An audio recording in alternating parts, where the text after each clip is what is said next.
എടി ഗ്ലോറി, നിന്റെ പുറകെ ഒരുത്തം വിട്ടുമാറാതെ നടക്കുന്നുണ്ടായിരുന്നല്ലോ, ഒരു പൂത്ത കാശുകാരൻ. എന്താ ഡാഡിയുടെ കാര്യം? ആദ്യമൊക്കെ ഡാഡി കുറെ എതിർത്തു.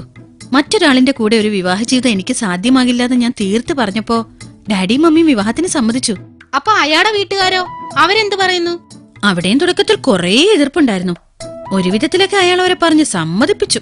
അപ്പോൾ എല്ലാം ഓക്കെ ആണല്ലോ, ഇനി കല്യാണം നടത്തിക്കൂടെ? അതെങ്ങനെയാ?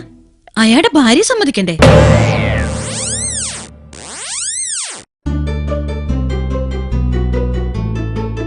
സാറ് ചെയ്തത് വളരെ ചതിയായിപ്പോയി.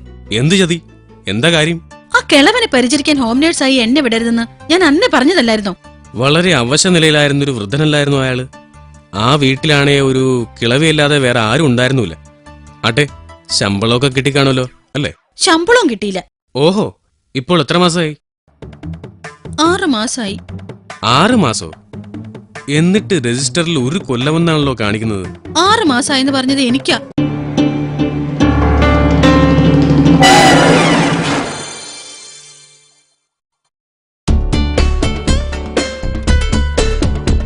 എന്റെ കൂട്ടുകാരി സിൽവിയയെ വർഷങ്ങൾക്ക് ശേഷം ഇന്ന് കാണുന്നത്. അവൾ എത്രയങ്ങ് മാറിപ്പോയല്ലേ? അതെ.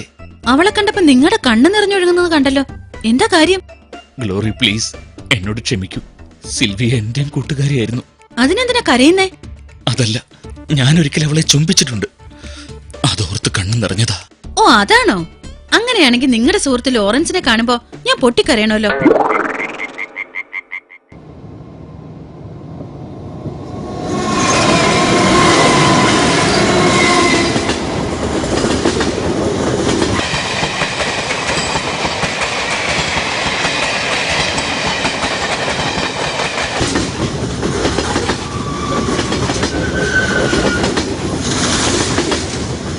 നമ്മുടെ തീവണ്ടി ഇനിയൊരു തുരങ്കത്തിലൂടെ കടന്നു പോകും.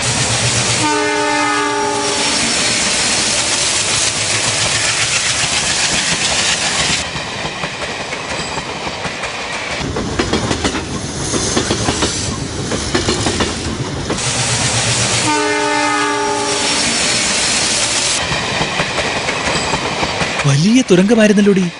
തുരങ്കത്തിന് ഇത്രയും നീളമുണ്ടെന്ന് അറിഞ്ഞിരുന്നെങ്കിൽ നിന്നെ ഞാനൊന്ന് ചുംബിച്ചേനെ. അതെയോ? എങ്കിൽ തുരങ്കത്തിൽ ഇത്രയും നീളം ഉണ്ടെന്നറിയാവുന്ന ആരോ ഈ കമ്പാർട്ട്മെന്റിലുണ്ട്.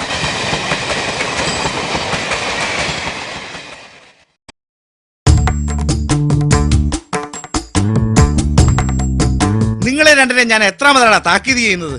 നിന്നെയൊന്നും അടിച്ചാലും ശരിയാകത്തില്ല. ഓടാ ക്ലാസ്സിൽ നിന്നിറങ്ങി. ഇനി രണ്ടുപേരും അച്ഛനെ വിളിച്ചോണ്ട് ക്ലാസ്സിൽ കയറിയാ മതി.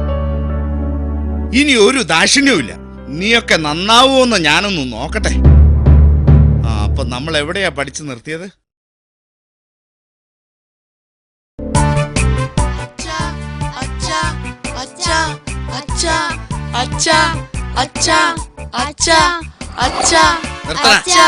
എന്താണ് അച്ഛനെ വിളിച്ച് ബഹളം ഉണ്ടാക്കുന്നത്? സാറല്ലേ പറഞ്ഞത് അച്ഛനെ വിളിച്ചോണ്ട് ക്ലാസ്സിൽ കയറിയാ മതിയെന്ന്.